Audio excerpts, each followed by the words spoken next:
का विद्यार्थी भाइ बहिनी र सबैलाई चाहिँ यस केन्द्रको तर्फबाट चाहिँ म हार्दिक स्वागत गर्न चाहन्छु। म सूर्य प्रसाद दाहाल, मेरो घर चाहिँ भानु 2 तनहुँ। यस केन्द्रमा चाहिँ म प्राविधिक अधिकृत पदमा चाहिँ म कार्यरत छु है। मैले यस केन्द्रको स्थापना कालदेखि अहिलेसम्म गरिएका विभिन्न गतिविधिहरूको बारेमा संक्षिप्त रूपमा चाहिँ यहाँ जानकारी गराउँदछु। त्यसपछि फिल्डमा चाहिँ प्रत्यक्ष रूपमा अवलोकन गरौँला। नबुझेका कुराहरू चाहिँ यहाँ नै चाहिँ सोध्नु होला है। यस केन्द्र चाहिँ विक्रम सम्वत 2018 सालमा स्थापना भएको। समुद्र सतहबाट यसको उचाइ 848 मिटर छ। यसको क्षेत्रफल अहिले हामी 200 रोपनीमा केन्द्रित छौँ। यो केन्द्र स्थापना हुनुको मुख्य उद्देश्य भनेको सुरुमा गण्डकी अञ्चलका यी सबै जिल्लाहरू गोर्खा, लमजुङ, तनहुँ, स्याङ्जा, पर्वत होइन, पर्वत धौलागिरीमा पर्छ भने अहिले गण्डकी प्रदेश अन्तर्गतका यी जिल्लाहरू चाहिँ सुन्तलाको लागि असाध्यै प्रसिद्ध। पोखरा त अब सामान्य ज्ञानमा नै एउटा क्वेसन आउँछ, सुन्तलाको लागि प्रसिद्ध ठाउँमा। त्यस्तै यस्तो ठाउँमा हामीले पहिला कृषि तथा अनुसन्धान तथा सेवा केन्द्र अमिलो वर्गका फलफुलहरूको चाहिँ यहाँ विभिन्न प्रविधिबाट बिरुवा उत्पादन गरी यस केन्द्रलाई नै स्रोत केन्द्रको रूपमा विभिन्न जिल्लाबाट जिम्मा दिएर हामीले यहाँबाट उत्पादन गरेका बिरुवाहरू अब पहिलाको कृषि सेवा केन्द्र अथवा जिल्ला कृषि विकास कार्यालय भने चाहिँ अहिले कृषि ज्ञान केन्द्र मार्फत यी बिरुवाहरू चाहिँ किसानहरूकोमा चाहिँ जाने गरेको थियो। र यो अहिले पोखरा र यसको आसपासको क्षेत्र लगायत देशको विभिन्न ठाउँमा चाहिँ सुन्तलामा यो सिट्रस डिक्लाइन रोगको कारणबाट चाहिँ उत्पादनमा चाहिँ धेरै नोक्सानी भएको पाइएको छ र किसानहरूले चाहिँ छोडेका छैनन्। लड्दै तँसँग हामी लड्दै जान्छौँ भनेर चाहिँ लगाउँदै जेस हाम्रो चाहिँ आर्थिक आय आर्जन चाहिँ सुन्तलाबाट चाहिँ राम्रै भएको छ र त्यो रोगसँग लड्दै पनि र यसमा विभिन्न राष्ट्रिय र अन्तर्राष्ट्रिय स्तरमा धेरै अनुसन्धानका कामहरू भइसक्यो। तर यसको फाइन्डिङ्स चाहिँ यही भन्ने कुरो भएको छैन। अहिले कसैले हाई डेन्सिटी प्लान्टिङ अनि किन भन्दा बाक्लो बिरुवा लगाइदियो थोरै वर्षसम्ममा नि एउटा बिरुवाले चाहिँ लामो वर्ष दिने उत्पादन, धेरै बिरुवाले थोरै वर्षमा नि दिन्छ भन्ने एउटा त्यस्तै कन्सेप्टहरू लगाएर अनि त्यसपछि त्यो सिट्रसिल्ला भन्ने यसको चाहिँ रोग सार्ने किरा, त्यसको लागि चाहिँ कामिनी भन्ने एउटा फुल हुन्छ है, त्यो पनि हामीले यहाँबाट पुरै नष्ट गऱ्यौँ र पनि सकिएन र धेरै अनुसन्धान कामहरू भइरहेका छन्। सायद निकट भविष्यमा चाहिँ निचोडहरू निस्किन्छ कि अब आशा गरौँ।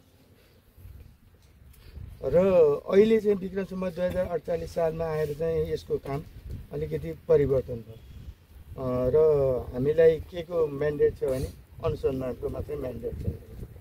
हामीले उत्पादन धेरै गरेर धेरै दिने होइन कि हामीले जुन अनुसन्धान गर्छौँ त्यो चाहिँ एकदम फ्रुटफुल हुनु पर्यो र त्यसबाट गएको उपलब्धि चाहिँ किसानहरूले चाहिँ आय आर्जनको लागि चाहिँ सजिलै प्रयोग गर्न सक्ने हुनु पर्यो। त्यसै क्रममा हामीले यहाँ के गरेका छौँ भने फलफुलमा काम गरेका छौँ अनुसन्धान र उत्पादनमा, अनि तरकारीमा काम गरेका छौँ अनुसन्धान र उत्पादन, त्यसपछि कफीमा काम गरेका छौँ अनुसन्धान र उत्पादन। यसै क्रममा म अब तरकारीबाट सुरु गर्छु।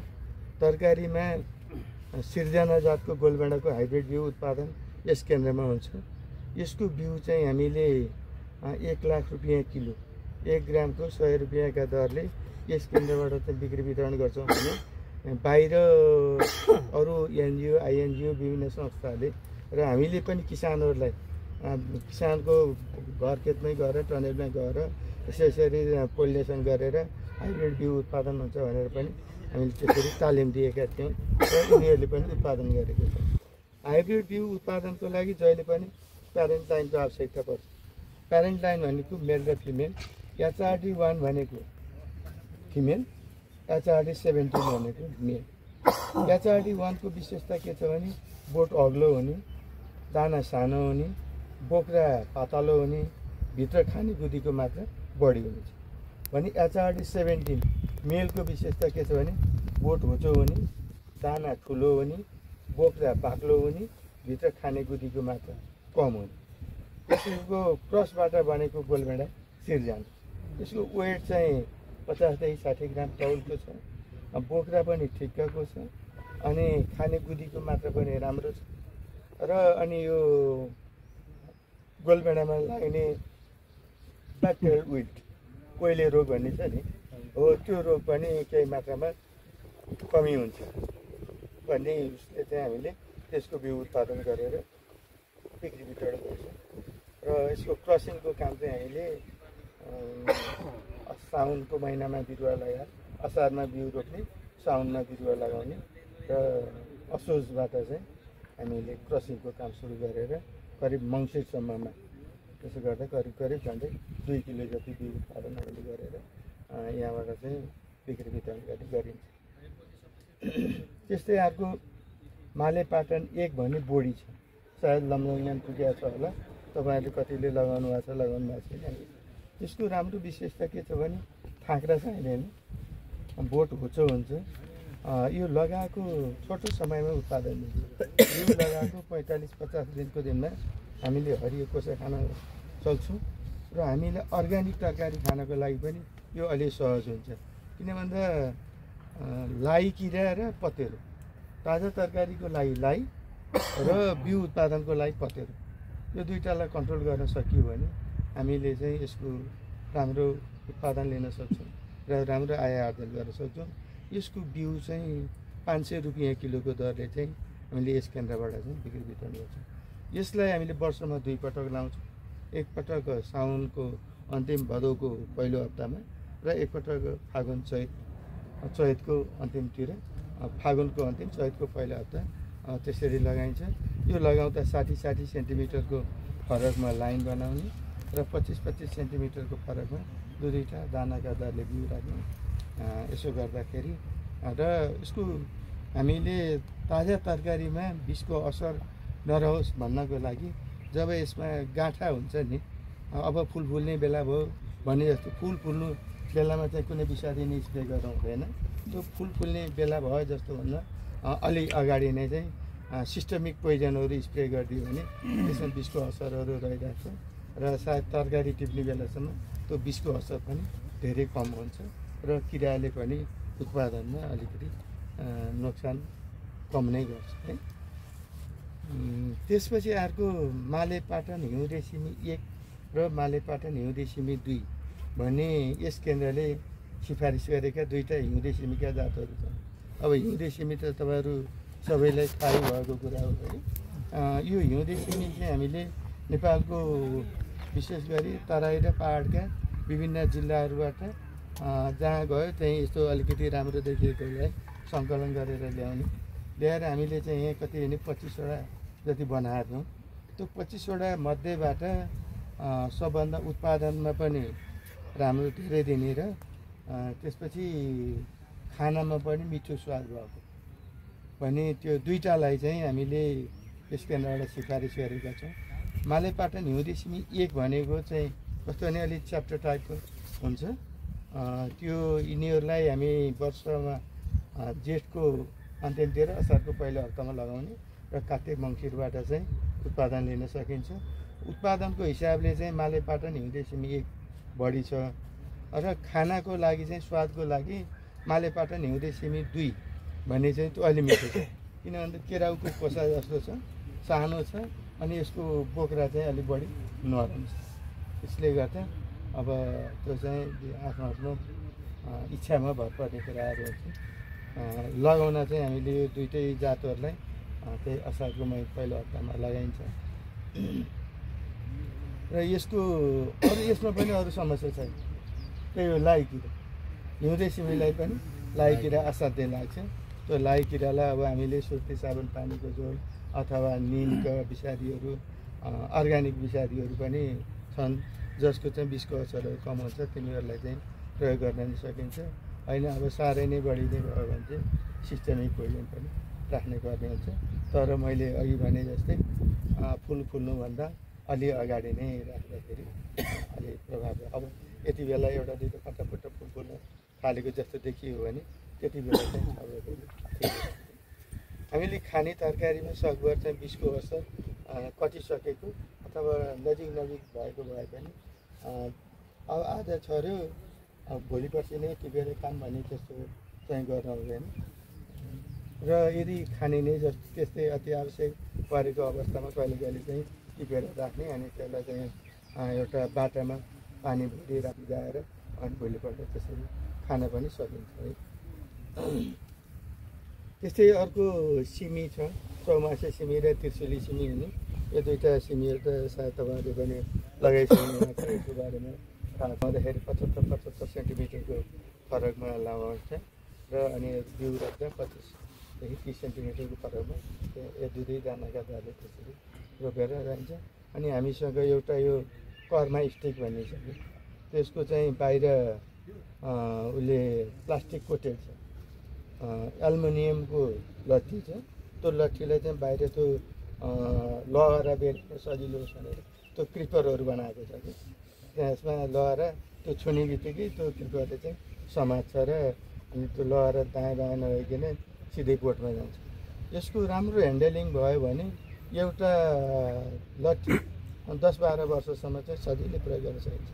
गोलले खाल्टो खन्यो, टक्क राखिदिए एक साइडमा अनि अर्को पहिलो साइडमा राख्यो, दुईवटाले यसरी नमस्ते बनाएर बाँधियो अनि आवश्यक पर्दाखेरि मात्रै राख्ने, अरू बेला उकेलेर जतन गरेर राख्ने हो भने लागतको हिसाबले चाहिँ सुरुमा त अलिकति बढी लागतै लाग्छ, तर इन लङ टर्ममा चाहिँ फाइदा हुन्छ। किनभने काम गर्न म्यान पावर सेभ हुन्छ अनि काम बाँस चलाउनुभन्दा यो अलिकति राम्रो नै हुन्छ।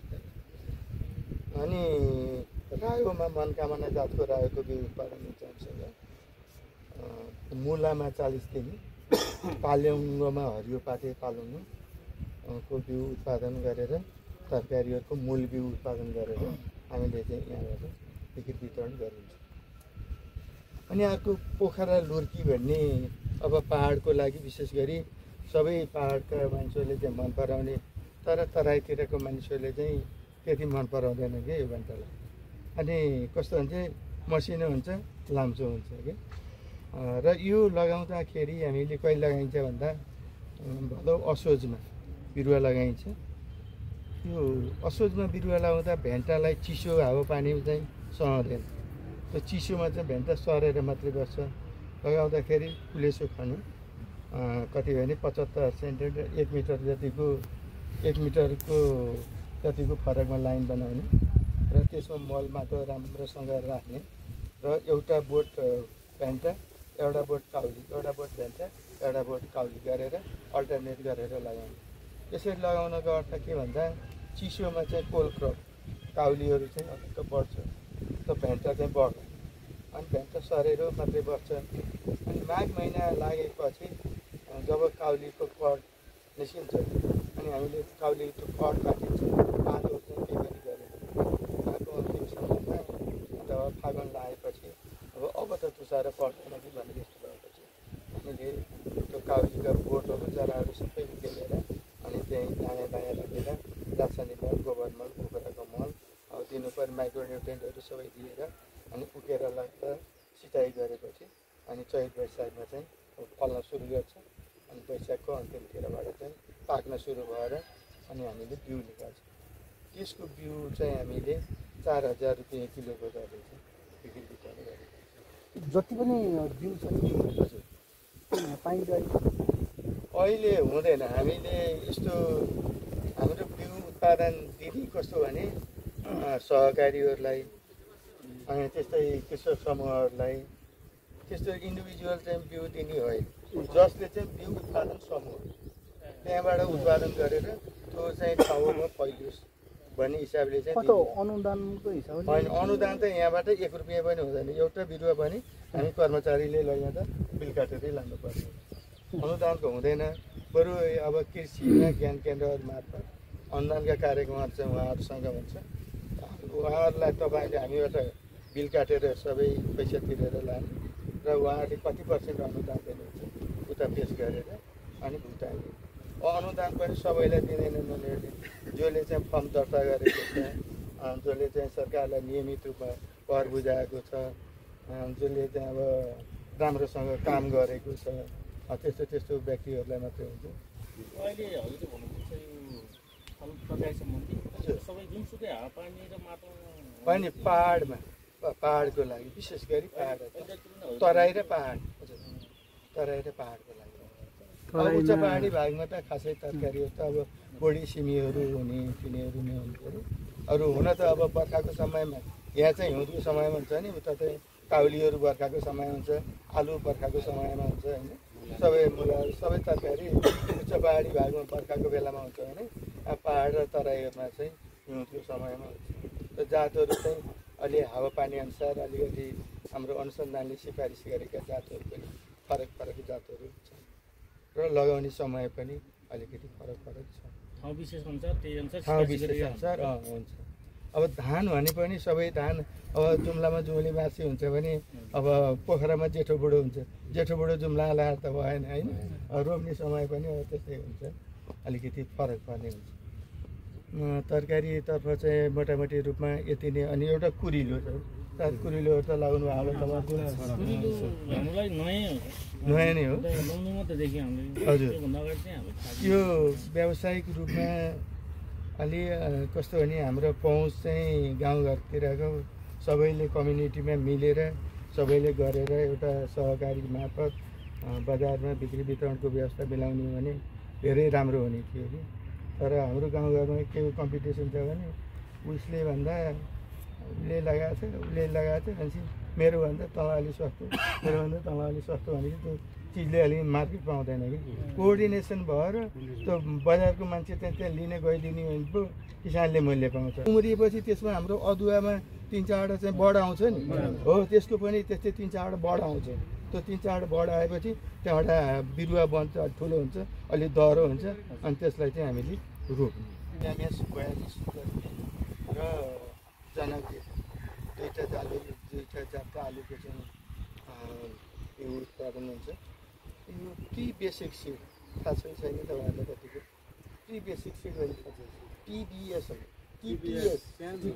TPS भनेको ट्युब पोट्याटो सिड जुन आलुको बिया हुन्छ नि त्यो बियालाई रोपेपछि बिरुवा बन्छ त्यो बिरुवालाई रोपेपछि आलु फल्छ तर प्री बेसिक सिड PBS भनेको के हो भने जुन आलुको आँखा आउँछ नि त्यो आलुको आँखालाई चाहिँ मिडिया भन्ने थाहा छ नि मिडिया भनेको ल्याबमा चाहिँ बनाइन्छ क्या त्यसलाई चाहिँ बिरुवा अनुसन्धान त्यो बिरुवा बढाउनको लागि त्यो बिरुवाको बढाउनको लागि प्रयोगशालामा मिडिया बनाइन्छ त्यहाँदेखि त्यसलाई टेस्ट ट्युबमा राखिन्छ अनि त्यो बर्डलाई चाहिँ त्यहाँ राखिन्छ त्यो अनि त्यो बढ्दै जान्छ बढ्दै गएपछि त्यसलाई काट्दै फेरि अर्को टेस्ट ट्युबमा त्यसलाई रोप्दै गरेर त्यसरी टेस्ट ट्युबमा चाहिँ बिरुवा बनाउने अनि त्यो बिरुवा बनाइसकेपछि त्यो बिरुवालाई चाहिँ प्लास्टिक घरमा लगेर रोप्ने अथवा सिसाको घरभित्र पनि त्यहाँ रिलेटिभ ह्युमिडिटी टेम्परेचर अनि सिँचाइ यताउता सबै चाहिँ एकदम वेल इक्विप्ड हुनुपर्छ रोपेको छु भनेर छोडेर चाहिँ केही पनि हुँदैन त्यहाँबाट निस्किएको मकैको दाना अथवा केराउको दाना जस्तो जुन बिउ हुन्छ त्यसलाई चाहिँ प्री बेसिक सिड भनिन्छ यो प्री बेसिक सिड चाहिँ हामीले बिउको लागि नै 3-4 पुस्तासम्म प्रयोग गर्न सकिन्छ अहिले निस्किएकोलाई अर्को वर्ष लगायो भने त्यसलाई PBS 1 भन्ने त्यही बिउलाई अर्को वर्ष लगायो भने PBS 2 भन्ने अनि अर्को लगायो भने 3 अनि यसरी 3-4 वर्षसम्म चाहिँ त्यसरी नै रोटेसन गरेर चल्दै जान्छ यसको एउटा दानालाई नै दानाको साइज अनुसार 5 ग्रामदेखि लिएर 20-25 ग्रामसम्मकोलाई 5-10 रुपियाँ 10-15देखि लिएर 30-35 रुपियाँ पर्छ एउटा दानालाई यो चाहिँ अब डिजिज फ्री हुने भएको कारणले गर्दा र उत्पादन पनि राम्रो हुने भएको कारणले गर्दा यसको मूल्य चाहिँ अलिकति बढ्छ र आलुमा मुख्य समस्या भनेको त डडुवा एउटा त्यसपछि चाहिँ ब्याक्टेरियल ओइलहरू त्यो पनि अनि अर्को रातो कमिला पनि रातो अनि रातो कमिलाको कन्ट्रोलको लागि विषादी पानी प्रयोग गरिकन पकाइनु असुरो होइन खिरो यिनीहरूलाई काटेर जुन लाइनमा चाहिँ हामीले बिउ लगाइन्छ त्यो लाइनमा राखिदिँदाखेरि होइन मल हाल्ने जस्तो गरेर त्यो हालिदिएपछि काटेर मसिनो बनाएर त्यहाँ राख्यो गोबर मल राखियो भने चाहिँ त्यसको माथि जब जुन माथि चाहिँ हामीले आलुको बिउ राख्छ भने हो त्यहाँ चाहिँ त्यो टपटप राखेर अनि उकेर दियो रोप्दाखेरि नै रोप्दाखेरि नि निमको मात्रै भए पनि हुन्छ जे भए पनि हुन्छ। अनि त्यसपछि अब अर्को रातो कमिलाको कन्ट्रोलको लागि चाहिँ पानीले भिजाइदियो अनि भाग्छ। अर्को कुरो रातो कमिलाले गाजर असाध्यै मन पराउँछ र त्यो आलु लगाएको प्लसको वरिपरि गाजर मुला अरू तरकारीहरू लगाइदिने हो भने त्यो आलुमा जाँदैन। अरू चाहिँ त्यो गाजर खानातिर मुला खानातिर जान्छ अनि आलु जोडिन्छ। एबिआरडिसी ताइवानबाट हामीले बोडीका धेरै जातहरू लिएर आयौँ है ताइवानबाट Asian vegetable research development centre Taiwan AVRDC भन्छन् के तरकारीको चाहिँ धेरै बिउ उत्पादन हुने हाइब्रिड बिउहरू उत्पादन हुने ठाउँहरू थाइल्यान्डहरू होइन यिनीहरूबाट चाहिँ आएका बोडीका लाइनहरू हामीसँग धेरै थियो।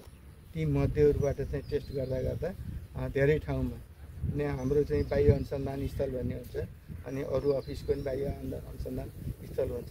तराईदेखि पहाड मेचीदेखि महाकाली धेरै ठाउँमा चाहिँ टेस्ट गर्दा सबै ठाउँबाट चाहिँ त्यसको वेट अनि बजार मूल्य स्वाद सबै राम्रो आएको कारण र त्यो कामको सुरुवात चाहिँ बागवानी अनुसन्धान केन्द्र मालेपाटन पोखराले गरेको भएको कारणले त्यसको नाम चाहिँ मालेपाटन 1 भयो। अहिले अब म तपाईँलाई फेरि भन्छु फलफुल त तरकारीतर्फ मोटामोटी रूपमा यति नै है। अब फलफुलतर्फमा म्याकेडेमिया नट भनेको नाम सुन्नुभएको छ सबै। यो चाहिँ अस्ट्रेलियन नट हो। यो नेपालमा चाहिँ करिब 50-60 वर्ष 50 वर्ष जस्तो 50देखि 60 वर्षको बिच भयो होला। त्यो सुरुमा चाहिँ त्रिशुली फार्ममा आएको हो त्यसपछि चाहिँ पोखरामा आएको हो है। र नेपालको मुख्य स्रोत भनेको बिउको बिरुवाको यही बागवानी फार्म हो। त्यसपछि अहिले त्रिशुली पनि छ र विभिन्न किसानहरूले पनि उत्पादन गरिरहेका छन् है अहिले। र यो कस्तो भने काजुको स्वादमा हुन्छ र बाँदर र असिना बढी प्रभावित क्षेत्रमा सफलतापूर्वक खेती गर्न सकिन्छ। ओखर टाइपको कटुस त हामीले टोकेर फुटाउन सकिन्छ, यसलाई चाहिँ दाँतले टोकेर फुटाउन सकिँदैन। अहिले हाम्रो गाउँघरतिर चाहिँ अब विदेश नजाने घर चाहिँ त्यो मान्छे अहिले त्यसले खानै पाउँदैन भने जस्तै स्थिति भइसकेको छ है। सायद तपाईँहरूको पनि सायद अब विचार त्यस्तै हो होइन। तर त्यसरी छोडिएका जग्गाहरूमा यो लगाएर छोडेर तपाईँ 10 वर्ष विदेश गएर आउनुभयो, घरमा बाआमाले अब घरमा भएकाले यसो हल्का वर्षमा 1-2 पटक गोडमेल मलजल गरिदिए भने तपाईँ उताबाट आउने पैसा भन्दा योबाट चाहिँ